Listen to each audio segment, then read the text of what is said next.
One of the things that bothers me about just kind of the way the world works is the success stories that you tend to read about in the magazines or online are success stories. What you Right. don't see is all the times they failed leading up to that. Right. And so you tend to think it sort of reinforces this idea that you get one chance, and if you make it, you're a genius. And if you don't, you're a fool. Well, there are some geniuses, but we're all fools.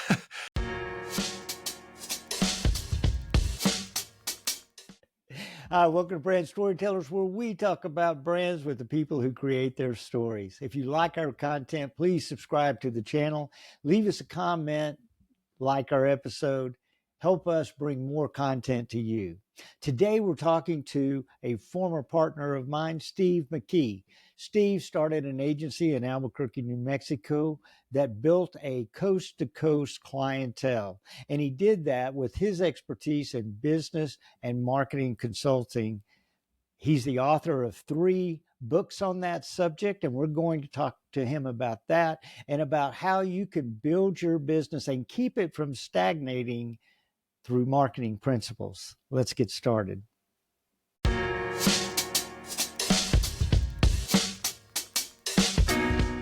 What is the greatest risk that you see for businesses' success today? I think I would have to say it's the greatest risk for all time, which is, you know, that in the financial services industry, they say past performance is no guarantee of future results. So if you're succeeding today, don't get complacent, because it's going to change, right? For sure. And what causes that complacency, do you think? You know, I think that we work really hard to try and figure stuff out, right, as business people. And when you figure something out and it's working, you're making a profit, you feel like, okay, I got it. But you never got it, because, you know, the environment continually changes. Internally to the company, things continually change. And so today's solution is tomorrow's anachronism. Yes. So some of the changes that have happened of late that some of the businesses that you consult with, what are some of those common, changes that they're struggling with? Yeah, well, obviously, COVID was a big one for everyone. It just upended everything, and we're seeing some good fruit come out of it as people learn how to do stuff like this and work remotely and that sort of thing. There's obviously some bad fruit associated with it. Right. The Great Recession caused a lot of change, a lot of people to question things and have things work differently. And then the relentless advance of technology. We're seeing a lot of people. They're all asking about AI. Everybody's wondering about AI. Some people are using it. Some people are not. And so as what began with the internet in the 1990s, and then the .com boom, and then the advent of social media, and now the advent of AI, it's just never ending. You went through a pretty dramatic transformation. Talk a little bit about how that came about. How did the light bulb come on for you to make that switch? Yeah, it didn't come on for me. It came on for my successors. So we were we had a great thing going, as you know, and to the point where in 2017 we were named Southwest Small Agency of the Year 2 years in a row. And we won the National B2B Campaign of the Year award. And so from a traditional advertising perspective, we were sort of doing it. We were getting there. But then came what around here we call the MW recession, which is 2018, where things started to change. They weren't going as well.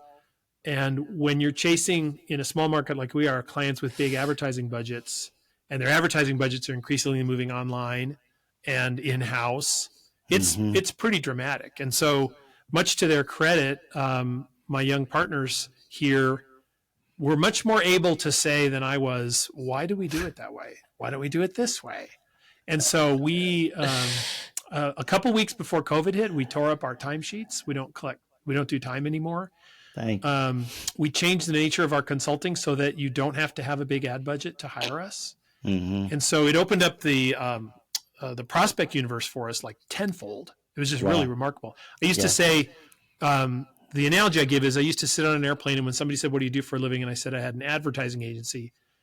That would shut off conversation for most people, because either they didn't have an ad budget, so it wasn't relevant, or they did have an ad budget and they didn't want to talk to me.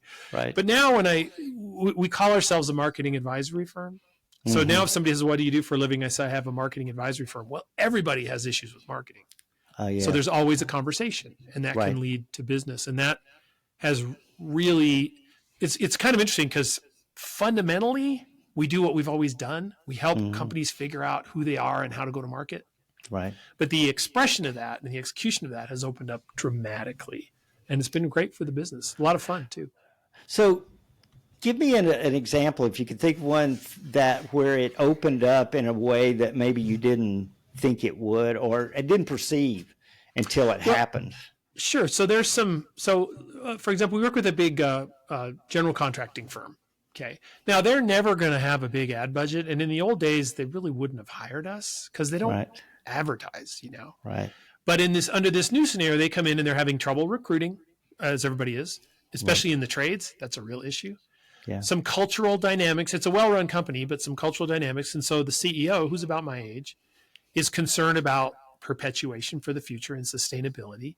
And in working with us, what he learned is that we can help him figure out who they really are. I mean, he knows it intuitively, but in a way that can be expressed. See where the holes are in the culture, see where the issues might be in the succession planning, and then, frankly, open up his mind to the fact that marketing is about a whole lot more than advertising. They're in the sales business. Their recruiting is a big part of marketing. And so there's a whole suite of services we're now offering to them. It's a wonderful relationship, but they never would have come in the advertising door. No, that's right. And I would suspect that makes it a more enriched experience for your company as well.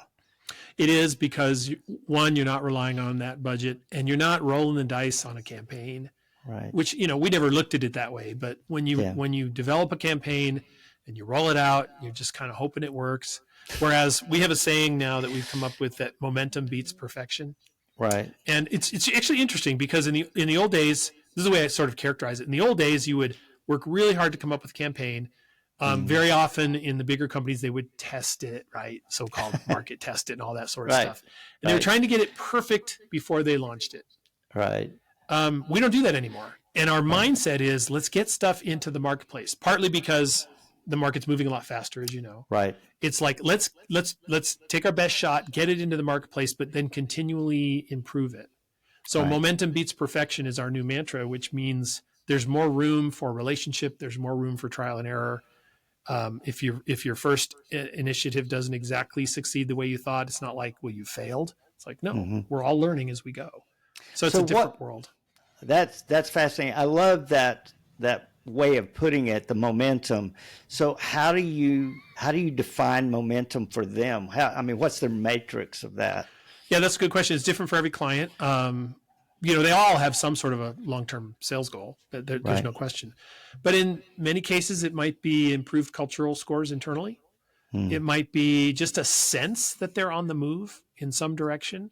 It might be margin improvement as opposed to sales improvement. It's different for every company, but usually it's a combination of multiple things.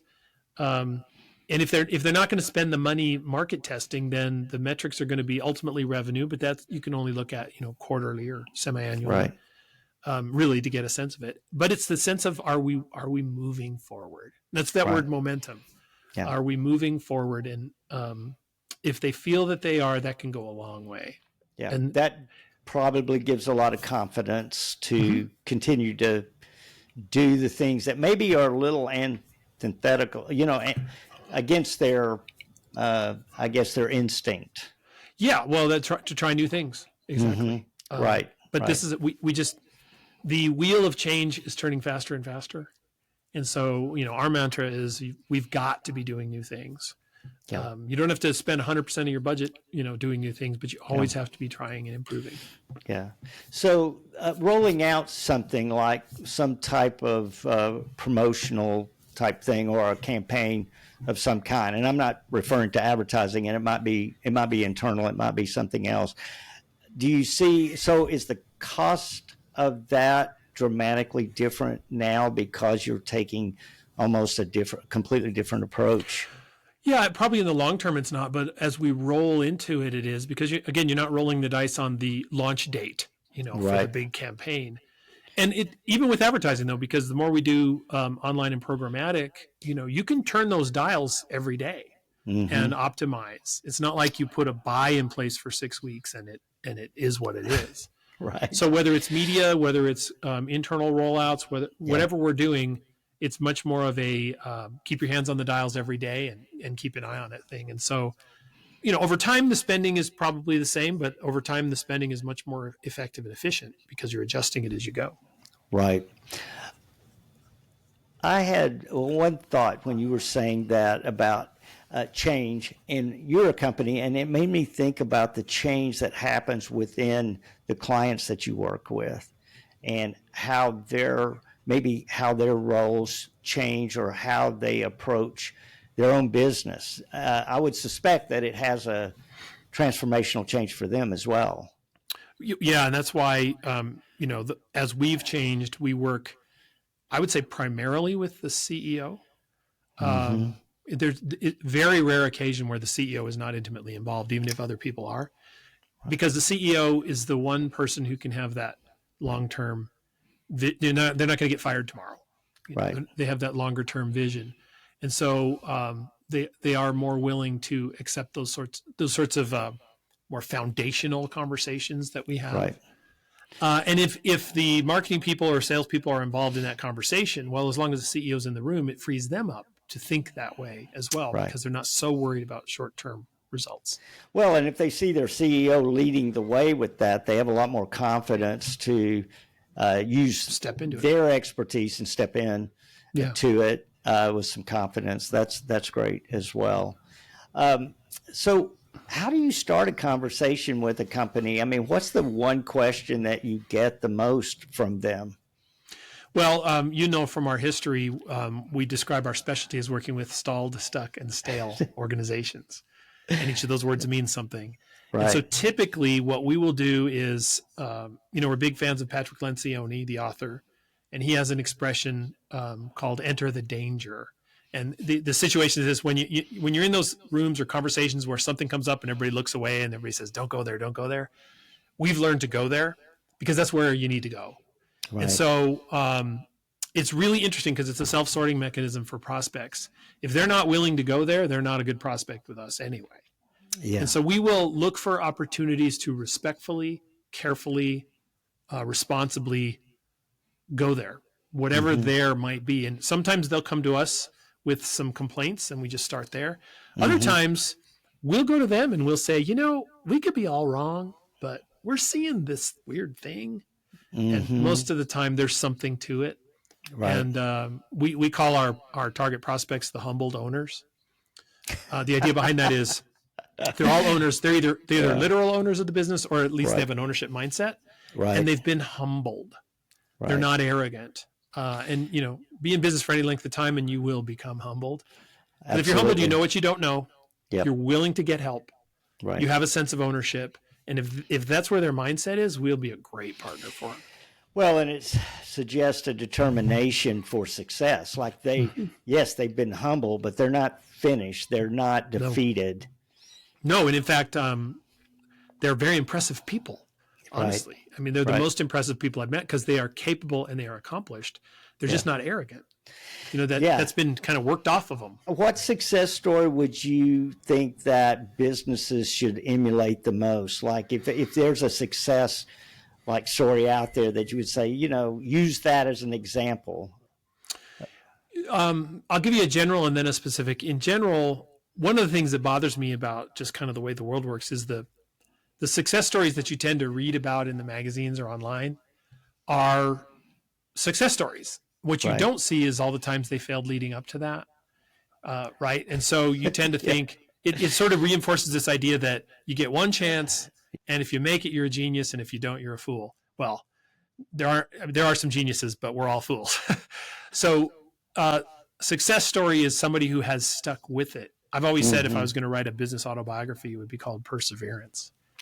But I did hear the other day, I was listening to a podcast about Costco, which is a company that just year after year after year after year delivers, and they stick to their knitting. They're not afraid of change. They may be a little slower to change than others, but they've worked out a very interesting business model that has some weird dimensions to it, and they all rely on the others. So it's this really interesting model, but they just work it over Right. and over and over and don't look for. They say they were slow to e-commerce. Right. Well, and that's a fact. They were slow to e-commerce, but it might have been the right thing. It probably was for them because that's not what they do. If you're not a long-term owner, you have a limited window to prove yourself. So if you think, I've got 3 or 5 years in this position to make my, dent, you're going to look for something like that. And that can be both good and bad. Right. But I also think there's a temptation as human beings that we think we can control our own destiny, and we want to. I'm learning in my personal life to actually let go more and not try to control everything. I wondered about the things about consumers that have changed. What are you bringing to your clients that they don't maybe don't realize about their customers or about consumers in general that is transpiring over the last few years? We have a client, an online client. Their operations are online, and what they didn't realize was that their website is being accessed through mobile a lot more than through desktop.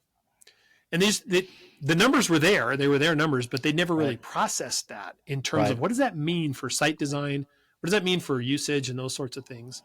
And so, bringing that, I think that awareness of changing consumer behavior among unchanging consumer fundamentals. We start at the bottom of the funnel and we say, both your best customers and your employees, we need to do everything we can to meet their needs and lock them in. Right. And in some respects, then it works up the funnel kind of naturally. One way of looking at it is if you get the product right, product or service, whatever, if you get that right, I don't want to say you don't need advertising, but you sure need it a lot less because everybody's a publisher today. Every consumer is a publisher. And if you make people happy, they're going to let other people know, and you're going to grow that way. So we call it bottom-up marketing. It's bottom of the funnel instead of the top-down. Right. That's a pretty fundamental change. And I have to tell you, Bart, all this stuff I'm telling you is really the result of the thinking of the younger people that I brought into my business. Yeah. And it makes sense to me, and I understand it, and I can articulate it, but I didn't come up with it. That makes you wonder, where is this going to go? Where do you see it going? I see it. This is interesting because we've had a lot of conversations about this. I think the media side of the business is moving a lot more quickly towards programmatic buying, and to the point where there's going to be a time when it almost buys itself. So, for instance, we do a lot of segmentation studies in research where you're trying to identify target audiences. Sure. And it occurred to me the other day that that's got a limited shelf life because there will come a time when there are 340 million segments in America, every individual segment. And the machine, if I can use that, scare quotes, will know who they are and how to reach them. Right. On the creative side, it's different because, there's a lot of people playing with AI and creative. And I think AI can do a great job on the front and back end. That is, the front end being what's out there, what's been done, kind of gathering all that information. And on the back end, maybe you don't need a photographer because you can create it in the box now. Right. But in the middle, where you're trying to figure out the idea, I don't know where that's going. I have to believe that there's a piece of that a machine can never do. Is creativity on the upswing with all of this fast-paced AI-generated world, or for advertising, for example, or is it pushing creativity down, the speed? It's a good question. My sense is that creativity has been lagging for several years, not because of this, maybe for whatever reason that people have been lazy, and that's easy to do here. Right. It's easy to say, well, just let the machine do it or what have you. Right. It's like when you ask ChatGPT for some ideas, it'll give you some ideas. Yeah. Long term, if you are creatively bent and you want to invent, it's going to put rockets boosters on you. Right. But again, it depends on the human being. If you're expecting the machine to take your job and make it easier, that may not be the right thing. But if you're expecting it to make you better, I think it totally can. How did those books, from a standpoint of subject, is there a relationship between those for the reader? Yeah, absolutely. So When Growth Stalls, the first book, how it happens, why you're stuck, and what to do about it is based on our story of our growth stalling and then our doing research, looking for the keys to failure and looking for the keys to success among Inc. 500 companies, the fastest growing private companies in America, finding the keys to failure, which if you hold up to a mirror are the keys to success. And that, changed the course of our business. That's when you and I met. It was a real fundamental transformation. Right. Jonathan then wrote a book called Brand versus Wild, which basically allegorized those principles he compared it to wilderness survival. It's fascinating. Yeah. And it all adds up because truth is truth. So my book was more about business survival. His was more about wilderness survival as a metaphor for business survival. And that was fascinating. Right. So those two together are kind of like how not to do it. Mm-hmm. Second book, Power Branding, is how to do it. I took 75 best practice principles that I'd learned over the years and said, here's some bite-sized Pringles potato chips type of thing where you can use it. You can read it straight through, or you can use it as a reference manual or whatever. Right. And it's turned out to be a very, very popular read. And then this most recent iteration, Turns, where business is won and lost, started with the idea of business turnarounds, which you can see how that's connected to both of those. Mm-hmm. And it just expanded it because I thought it was such an intriguing subject to look at turns in general and turns in nature and turns in history and turns in politics. And what is your advice on actively recruiting the best possible employees? It's always been a challenge. I think what I've become convinced of is that we need to hire for character, personality, and aptitude, not skills. Especially the younger people they're not going to have the experience. Yep. Right. But if they have the character and the aptitude and the interest, they can be taught. What is kind of the number one mistake that you tell businesses to avoid? If there's like one biggie, I mean, we can overcome mistakes. We want to make mistakes, but there could be mistakes that are maybe catastrophic. Yeah, that's an easy answer. We talk a lot about internal alignment. Mm-hmm. Which was the first factor in When Growth Stalls that I wrote about, that if your team is not aligned, it doesn't matter what your strategy is, it won't get executed. Mm-hmm. And so that begins with your senior management team, right? The people around the conference room table, for sure, because if they're not aligned, you got big problems. But then it extends theoretically all the way down through the company, that the more aligned you can be about, this is what we're about, this is what we're not about, this is who we serve, this is who we don't serve, this is how we do it, this is how we don't do it. All that alignment is critical. And in our world of entropy, the alignment is going to start to dissolve continually. You have to continually work to stay aligned. As I like to say, we live in a world of entropy. Your job as the leader is to be gravity, which is literally holding it together. And that's a never-ending job. Well, I think we can see some companies today, some iconic brands that drifted from what made them iconic, and forgetting about who made them iconic, which is their. It happens all the time. I just read a long story about Estee Lauder, the company, which is now in its third generation, I think. And so there's a lot of adult kids involved, and they all have different perspectives. They all have different ideas. Right. I don't know who's right and who's wrong, but they're not going to go anywhere fast. No. And do you feel like in one way or another, people like yourself and me want it to remain so? Is culture number one, and it has to be culture first? I think that gets back to human nature. Yes. I don't think there's any debate about, strategy is hugely important, right? Business model, all this stuff is hugely important. But if your culture doesn't work, your company doesn't work. As you get older in a business, as a small business owner, succession comes about. And I want you to talk a little bit about kind of how should a company do that succession in a way that from your experience makes it the most successful? I think there's 3 or 4 things. One is start now. It doesn't matter how old you are, how old your company is. Start now. Do not put it off, because the more time you have, the more options you have. So start now. Number 2 is don't be greedy.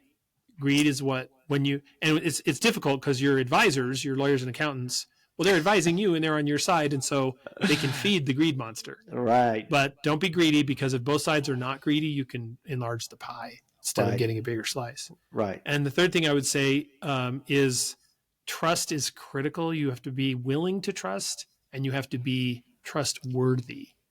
because stuff's going to happen over the course of the succession period that nobody anticipated.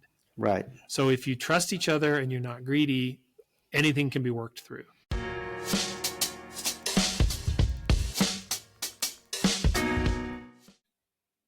It's like old times when I talk to Steve, and I always learn something new. I hope you did too.